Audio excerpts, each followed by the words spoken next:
말씀 보도록 합니다. 두 군데를 보도록 하겠습니다.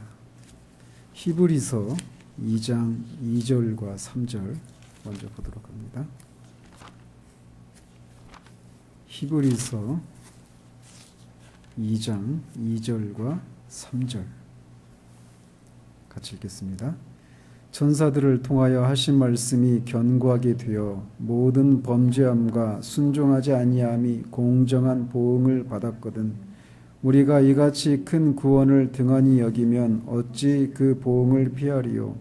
이 구원은 처음에 주로 말씀하신 바요 들은 자들이 우리에게 확증한 바니. 앞으로 가셔서 로마서 4장 7절 8절 두 절 보도록 하겠습니다. 6절부터 8절까지 같이 보겠습니다. 로마서 4장 6절에서 8절까지입니다. 이러한 것이 없이 하나님께 의로 여기심을 받는 사람의 복에 대하여 다윗이 말한 바 불법이 사함을 받고 죄가 가려짐을 받는 사람들은 복이 있고 주께서 그 죄를 인정하지 아니하실 사람은 복이 있도다 함과 같으니라.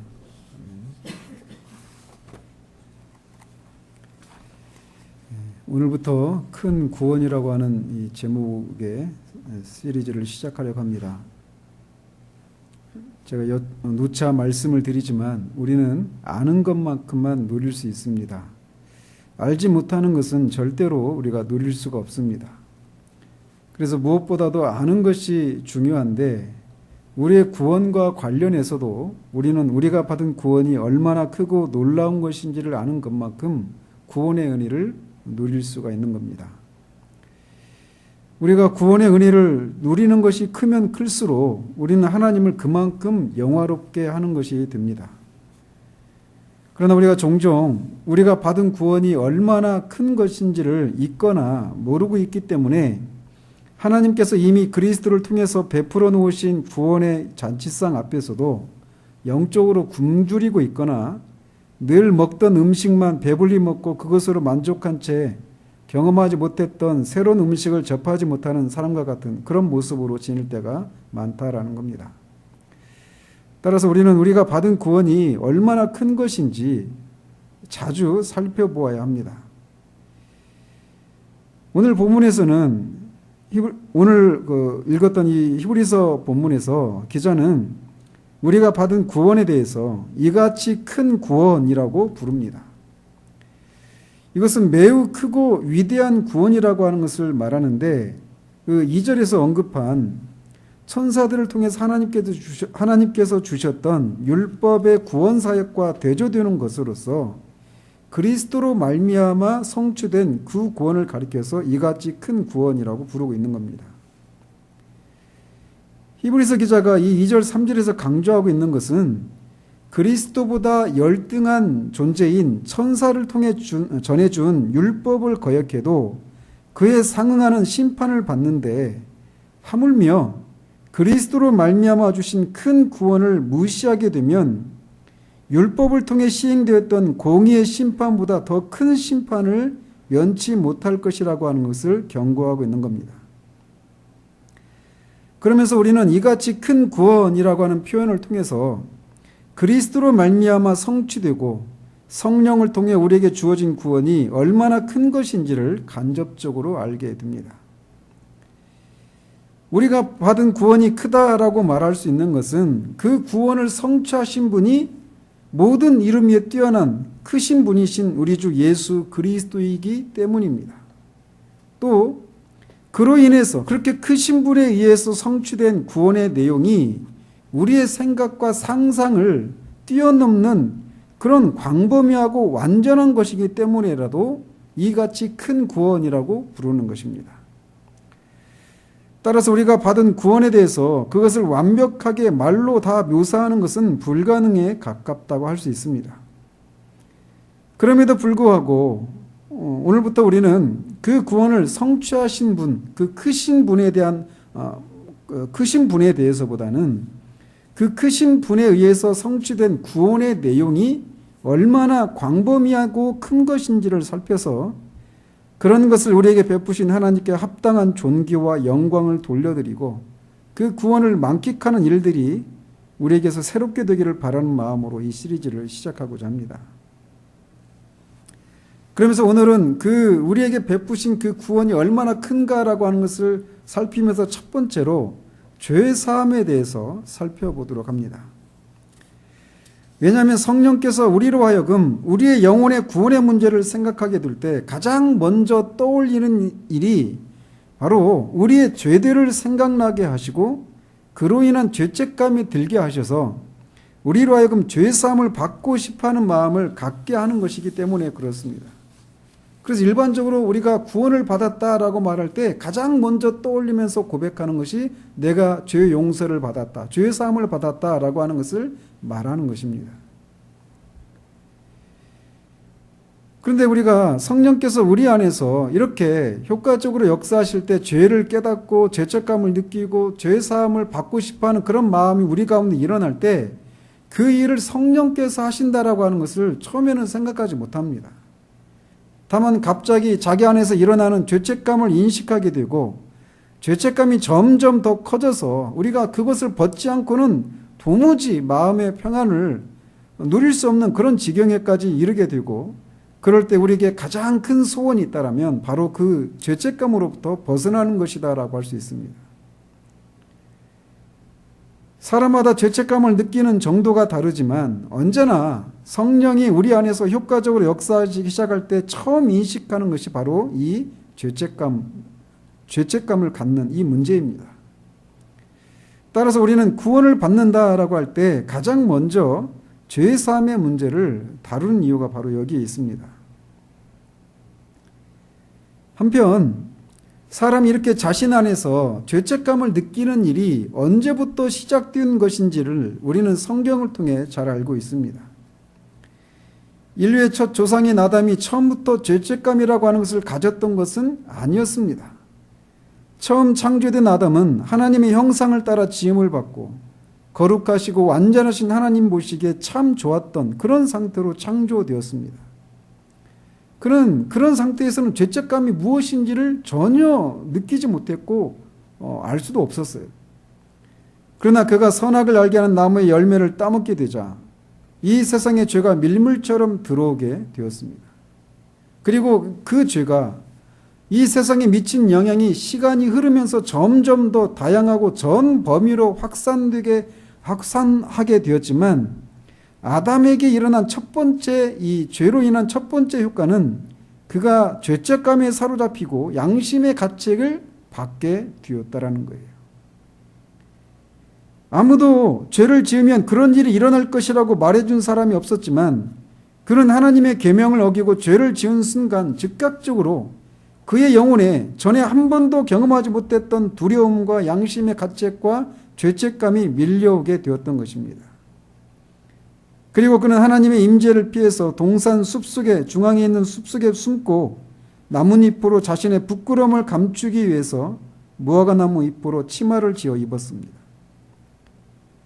이것이 처음 인류가 타락했을 때 보였던 첫 반응이었고 이렇게 아담이 치마로 자신의 부끄러움을 감추려고 하는 이런 시도는 그 후에 죄책감을 인식한 모든 인류가 자신의 행위로 죄책감을 없애보려고 하는 그런 율법주의적인 행위를 하게 되는 행위가 유산처럼 그의 후손들에게 물려지게 되었습니다. 창세기 3장의 처음 타락 이후에 인류가 번성의 감에 따라서 죄는 더욱 증가하게 되었고 결국은 모든 인류가 하나님의 심판 아래 있게 되었다라고 사도 바울은 로마서 3장 19절에서 말하고 있습니다. 모든 인간은 죄인으로 하나님의 심판에 있다라고 하는 것이 성경의 선언입니다. 이 상태에서 벗어난 인간은 오직 한 분, 우리 주 예수 그리스도뿐. 모든 인간은 유죄 상태 가운데 있는 것이 있다라고 성경이 말하고 있어요. 이것이 성경이 우리 인간의 상태에 대해서 선언하고 있는 것인데 많은 사람들은 자신의 유죄 상태를 인정하려 하지 않습니다. 하나님 앞에서 인간이 유죄 상태라고 하는 이 생각을 부인하려고 하는 움직임들이 늘 언제나 있어 왔습니다.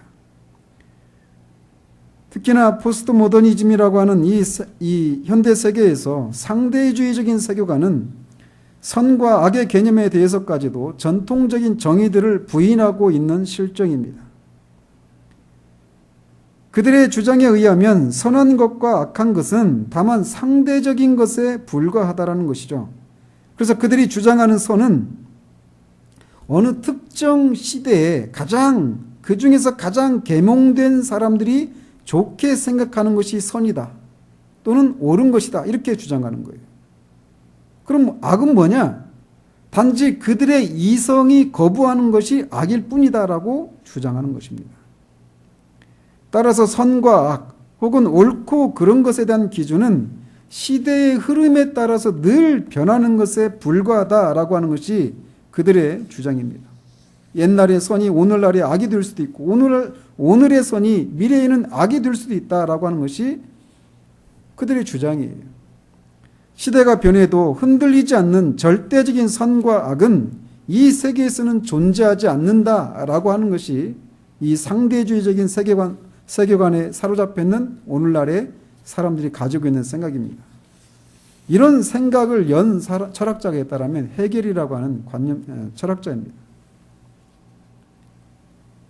그래서 상대주의적인 세계, 오늘 이게 옳다라고 생각했던 것이 시간이 지나면 그거에 대한 반대 이론이 생겨나고 또 그것을 종합하는 새로운 어떤 선이 생기는 거예요. 그래서 시대가 흐르면서 자꾸 옳고 그른 것이라고 하는 이런 내용들이 시간이 흐르면서 자꾸 바뀐다는 것이죠. 절대적인 선, 시간이 바뀌어도 변하지 않는 절대적인 선, 절대적인 악, 이런 것은 없다라는 것입니다. 세계는 계속해서 그 절대적인 것을 향해서 진보하고 있을 뿐 시대가 바뀌어도 변하지 않는 그런 절대적인 선과 악은 없다라고 하는 것이 오늘날 사람들이 갖고 있는 생각이에요. 그래서 상대주의 세계에서 선과 악을 결정하는 것은 인간의 이성입니다. 따라서 인간들 중에서도 가장 뛰어난 이성을 소유한 사람, 그래서 가장 뛰어난 학식을 가지고 또 가장 최근의 지식을 소유한 지식인, 대부분 진보 지식인들이라고 하죠. 그런 사람들이 세운 기준에 의해서 선과 악이 결정되는 겁니다. 따라서 이런 기준에 의하면 한 사람이 죄인이라고 할 때 그것은 최고의 지성과 최신의 지식을 소유한 사람이 판단할 때 죄인이다라고 하는 것을 의미하는 거예요. 사람 앞에서 죄인가 죄가 아닌가가 결정된다라는 것이죠.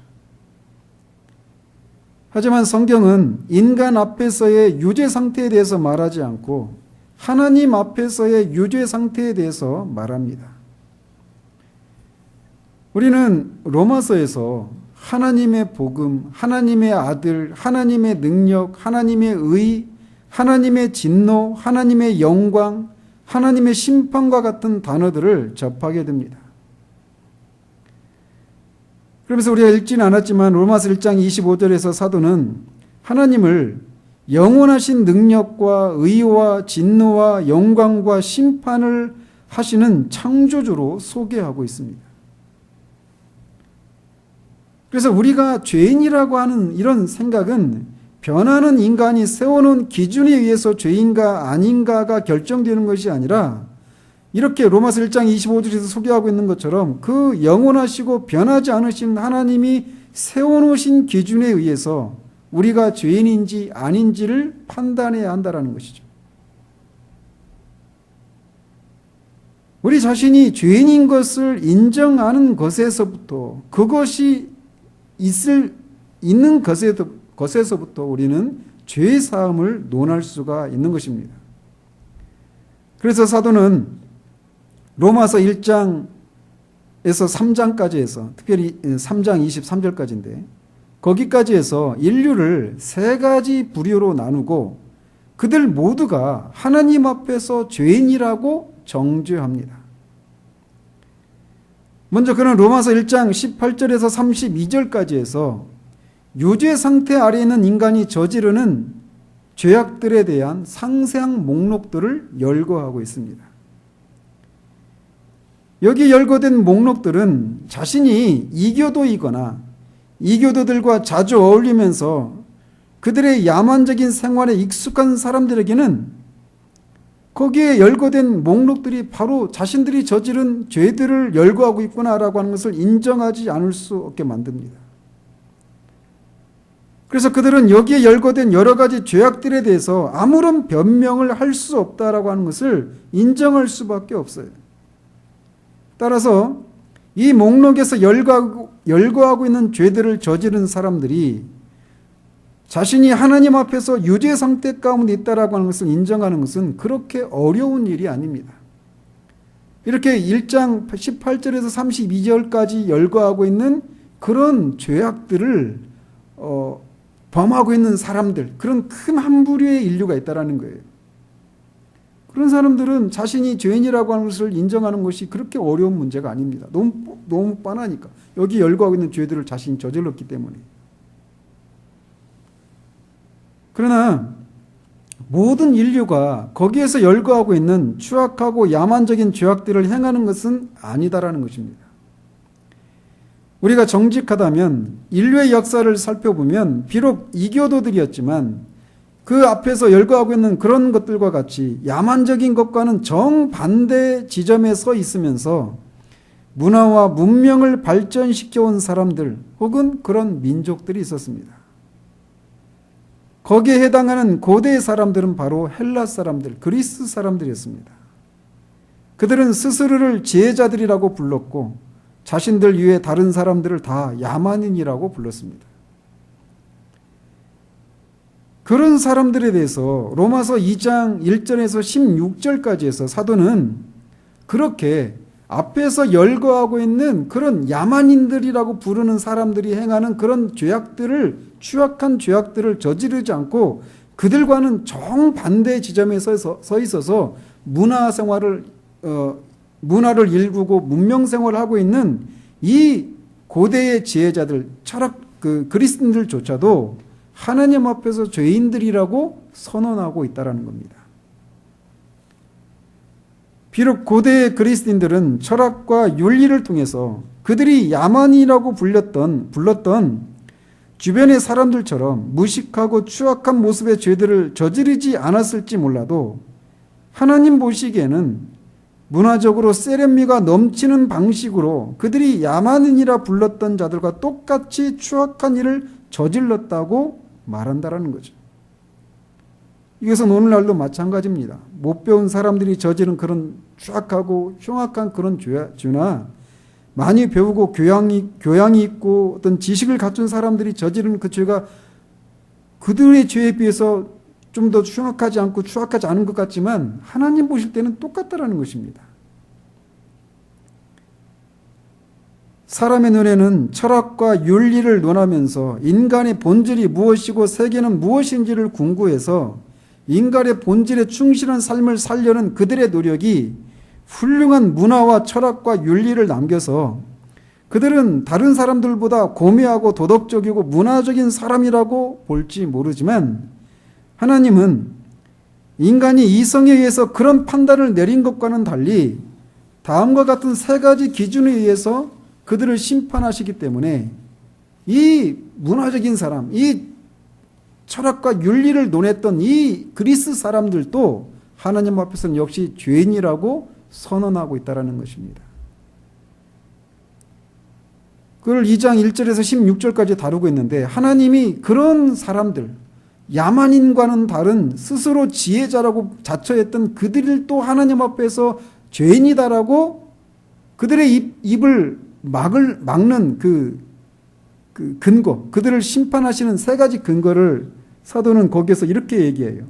먼저는 2장 2절에서 하나님의 심판이 진리대로 된다라고 하는 사실이 그 하나이고 첫 번째 기준이고, 두 번째는 5절에서 말하고 있는데 하나님의 의로우신 심판의 날이 오고 있다라고 말하는 것을 알 수 있듯이 하나님의 심판이 진리대로 될 뿐만 아니라 공의에 입각해서 심판하신다라고 하는 두 번째 근거를 제시하고 있어요.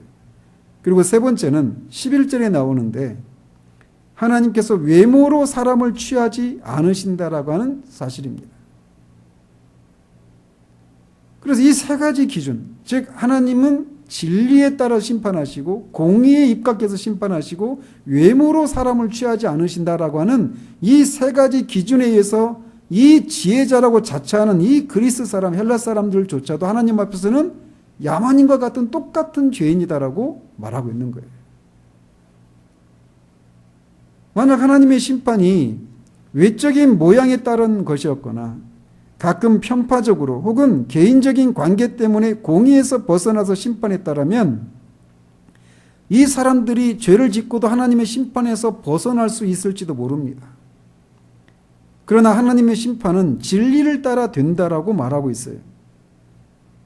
그렇기 때문에 그의 심판은 정확한 사실에 입각해서 모든 숨겨진 일들과 그것을 행한 동기들이 낱낱이 빛 가운데 드러내시고 그 결과 심판하시는 것이기 때문에 이 지혜자들이라고 자처하는 사람들도 하나님의 심판 아래서 하나님의 심판을 벗어날 수 없다라는 것입니다. 또 하나님의 심판은 공의를 따라서 되기 때문에 개인적인 친분 관계나 다른 이유들로 인해서 정의가 실현되지 않는 일이란 있을 수가 없다라는 것이에요.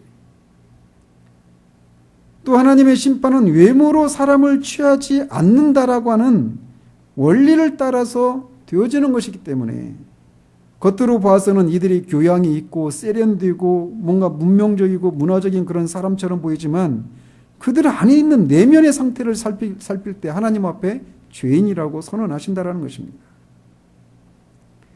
그렇기 때문에 철학과 윤리에 의해서 가장 문명화되고 계명된 사람도 이 세 가지 기준에 의해서 심판하시는 하나님 앞에서 입을 막고 서 있을 수밖에 없다라고 하는 것이 2장 1절에서 16절까지에서 사도가 말하고 있는 것입니다.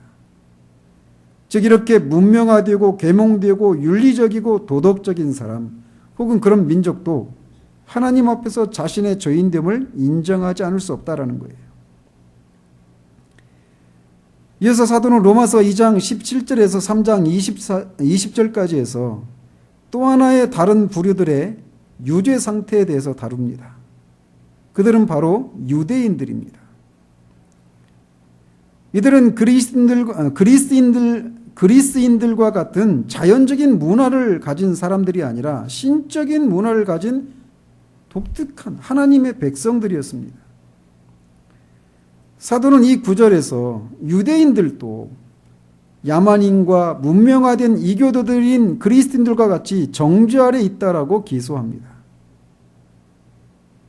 사도는 앞에서 두 부류의 사람들을 하나님 앞에서 죄인이라고 기소할 때 이성과 양심에 의해서 그들을 기소했지만 이 유대인을 기소할 때는 그들에게 주어진 하나님의 율법에 의해서 그들이 죄인이라고 기소하고 있습니다. 3장 19절에서 무릇 율법이 말하는 바는 율법 아래 있는 자들 즉 유대인에게 말하는 것이니 라고 말하면서 이 하나님의 율법을 가진 이 유대인들도 하나님 앞에 죄인이라고 하는 것을 이 구절 속에서 선언하고 있습니다. 즉 율법은 야만인이나 헬라인을 대상으로 한 것이 아니라 유대인을 향한 것이라는 거죠. 이 유대인들은 하나님의 율법을 소유했다고 자랑했고 스스로 의롭다라고 고집했지만 그들 역시 그들이 자랑하는 바로 그 율법이 그들이 죄인이라고 정죄한다라는 거예요. 이렇게 해서 모든 입을 막고 온 세상으로 하나님의 심판 아래 있게 되었다라고 결론적으로 말하는 것입니다. 그 결과 모든 사람이 죄를 범하였음에 하나님의 영광에 이르지 못하게 되었다라고 사도는 모든 사람에게 정죄를 선언합니다. 하나님 앞에서 유죄 상태가 아닌 인간은 하나도 없다라는 겁니다. 온 세상이 하나님 앞에 유죄 상태 가운데 있다라는 거예요.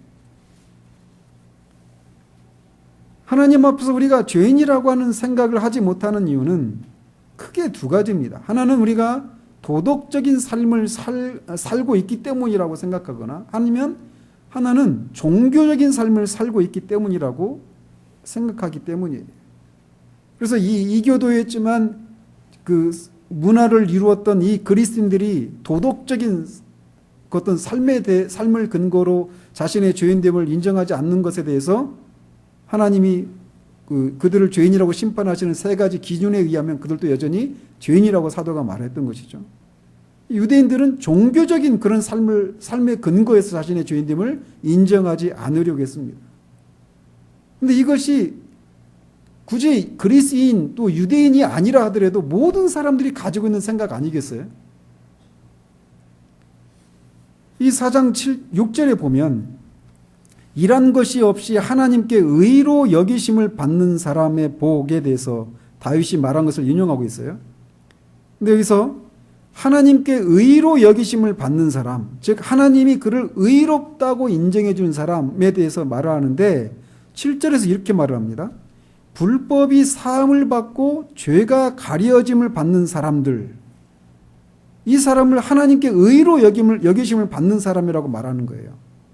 또 8절에서는 주께서 그 죄를 인정하지 아니할 사람, 하나님이 의롭다고 여긴다라고 할 때 그 의롭다라고 하는 것이 두 가지 표현이 있습니다. 하나는 영어로 right라고 하는 뜻이에요. right, R-I-G-H-T, right, 즉 옳다라고 하는 뜻이에요.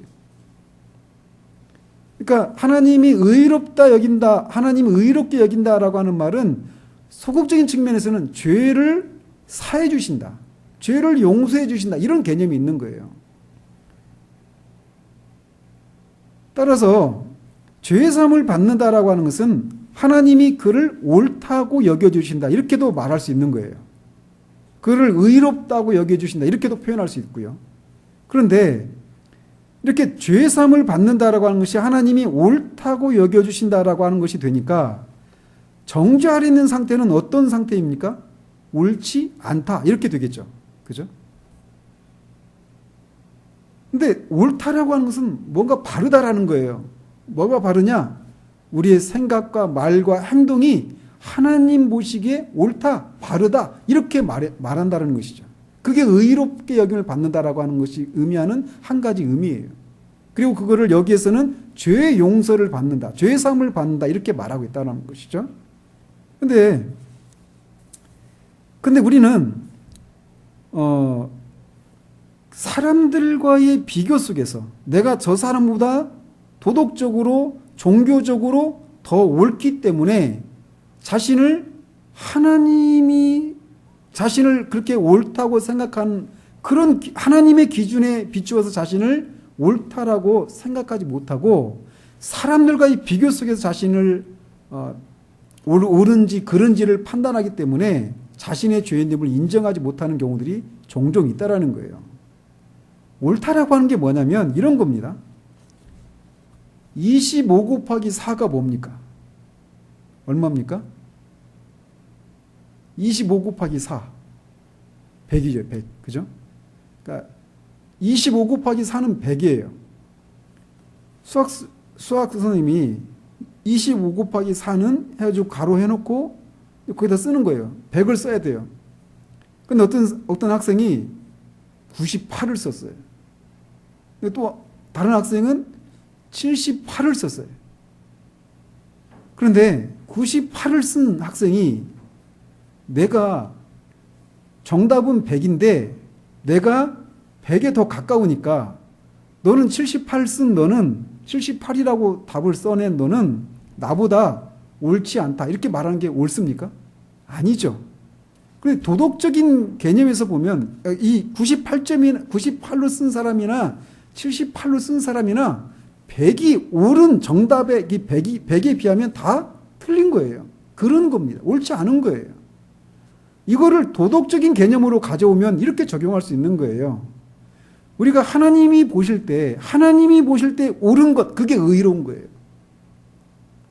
그런데 어떤 사람들은 도덕적인 측면에서 또는 종교적인 그런 걸 가지고 내가 다른 사람보다 100에 미치지는 못하지만 98 정도의 도덕적인 삶을, 종교적인 삶을 살고 있고 다른 사람은 78밖에 살지 못한다라는 거죠. 그런 거에 비교해서 자신의 옳음을 생각하기 때문에 하나님 앞에서 자신의 상태를 바르게 생각하지 못한다라는 거예요.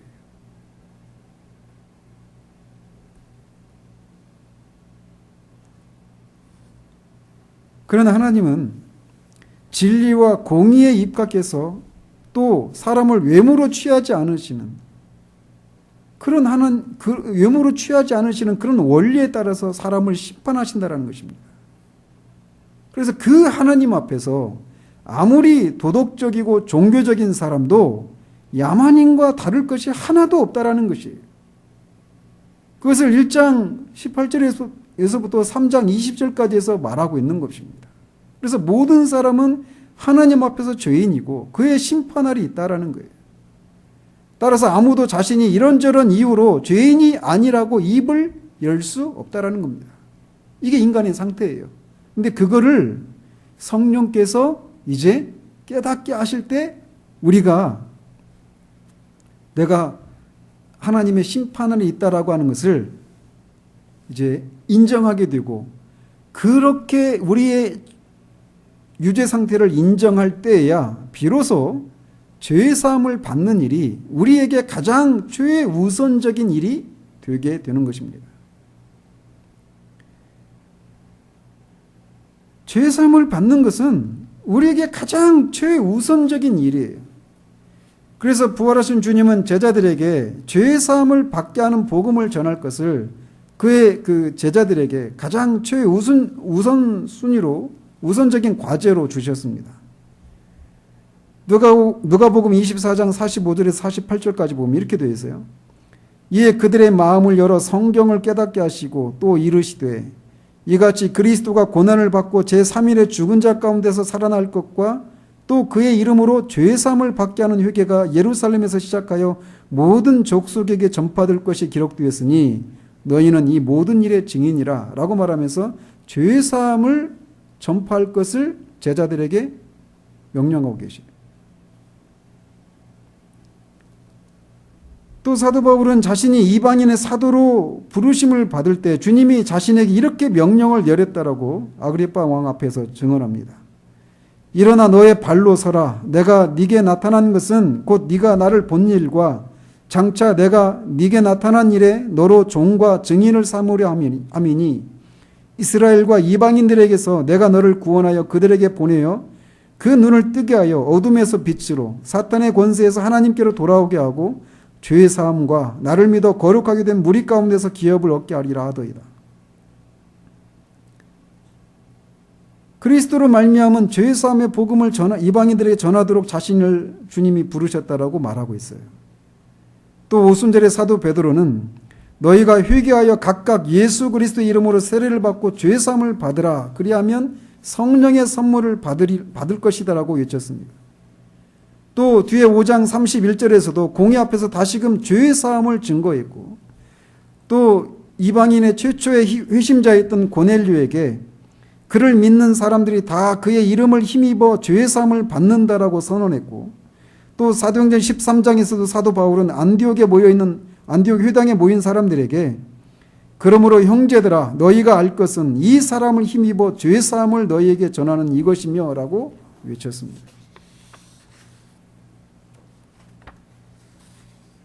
이 구절들 속에서 사용된 죄 사함이라고 하는 말이 헬라어로는 아페시스라고 하는 단어인데 풀어주다 혹은 멀리 보내다, 용서하다 이런 뜻이 담겨 있습니다. 이것은 자신이 지은 죄로 인해서 기소되고 고소당해서 감옥에 갇혀있는 사람에게 모든 죄가 사면을 받고 고소가 취하되어서 감옥에서 석방되었다라고 하는 것을 말해주는 거예요. 따라서 이 석방의 기쁨을 누릴 수 있는 사람은 자신이 죄인이어서 구금 상태에 있다라고 하는 것을 아는 사람들에게나 가능한 것이지, 그것이 무엇인지 자신의 그런 상태를 죄인의 상태 가운데 있다라고 하는 것을 알지 못하는 사람들에게는 그 석방의 기쁨이라고 하는 것은 그저 상상 속의 행복일 뿐이지 그에게 실제적인 것이 되지 못해요. 그러나 모든 하나님의 자녀들에게는 정도의 차이는 있지만 이 기쁨이 무엇인지 경험적으로 압니다. 그래서 이미 나이가 많은 사도 요한일서 2장 12절에 이렇게 말합니다. 자녀들아 내가 너희에게 쓰는 것은 너희 죄가 그의 이름으로 말미암아 사함을 받았으며, 그렇게 나이가 많은 때에도 죄사함을 받았다라고 하는 것을 잊혀질 수 없는 큰 행복으로 알았기 때문에 그는 그 편지를 받는 사람에게 죄사함에 대해서 얘기하고 있는 거예요. 죄사함을 받는 것은 우리가 받은 큰 구원의 시작입니다. 그렇지만 이것이 시작이라고 해서 죄사함이 결코 작은 것은 아니다라는 것이에요. 그런데 우리는 종종 유죄 상태에서 하나님의 심판 아래 있다가 죄가 사면을 받고 석방된 이 죄사함의 기쁨을 잊고 사는 경우가 많다라는 것입니다. 그럼 어떻게 우리가 죄사함을 받는지, 또 그 죄사함을 받을 수 있는 사람들은 어떤 사람들인지, 또 그 성경에서 죄사함과 관련해서 우리가 우리 안에서 일어날 수 있는 그런 의문들을 다음 주에 더 추가적으로 살펴보겠지만, 먼저 우리가 오늘 기억해야 될 것은 우리가 다 이렇게 하나님 앞에서 아무런 입을 열 수 없는, 우리 자신에 대해서 어떤 것도 변명할 수 없는, 도덕적으로도 종교적으로도 그 하나님의 심판에서 결코 벗어날 수 없는 그런 유죄 상태에서 우리가 석방을 받은 사람들이라고 하는 이 사실을 우리가 다시금 기억해야 한다는 것입니다. 물에 빠진 사람 건져줬더니 보따리 내놓으라고 하는 것처럼, 우리가 정말 물에 빠진 사람, 하나님이 우리를 그리스도를 통해서 우리를 은혜 가운데 은혜로 우리를 건져주시고 우리를 죄 용서해 주시지 않으면 우리는 영원한 심판을 받아 마땅한 우리들이었다는 사실들을 우리가 기억하지 못하면, 그것은 당연한 것이고 죄사함을 받는 것은 당연한 것이고, 이제 우리에게 보따리에 해당되는 이런 것들을 하나님이 주시지 않는 것을 인해서 우리가 불평하고 원망하는 이런 것은 하나님 앞에 전혀 합당하지 않은 것이라는 사실들을 우리가 기억해야 합니다. 우리는 성경이 말하는 바 하나님 앞에 아무런 입을 뗄 수 없는 그런 사람들이었습니다. 그리고 그 상태로 우리가 그냥 우리 인생을 끝내도 하나님은 여전히 공의로우신 하나님이십니다. 그런데 은혜로우신 하나님께서 우리 인생 어느 시기에 우리가 바로 그런 상태 가운데 있는 하나님의 심판 아래 있는 죄인이라는 사실들을 성령을 통해서 깨닫게 하시고 우리로 하여금 죄책감을 느끼게 하시고 이 죄책감으로부터 벗어날 수 있는 죄 용서를 받고자 하는 그런 소망을 우리 가운데 불러일으켜 주시고 유일한 길이신 우리 주 예수 그리스도의 십자가의 보혈을 우리에게 깨닫게 하시고 그것을 믿게 하심으로 우리가 죄 용서를 받은 사람이라는 사실들, 우리가 이것을 잊지 않기를 바랍니다. 사도 요한이 나이가 이미 많이 든 그때에도 죄사함을 받은 것, 속량을 받은 것, 속량 곧 죄사함을 받은 그 사실에 대해서 늘 잊지 않고 그 죄사함의 기쁨과 감사를 잊지 않았던 것 같은 것이 우리들에게도 다시금 회복되어지는 일들이 있기를 우리 주님 이름으로 축원드립니다. 기도하겠습니다.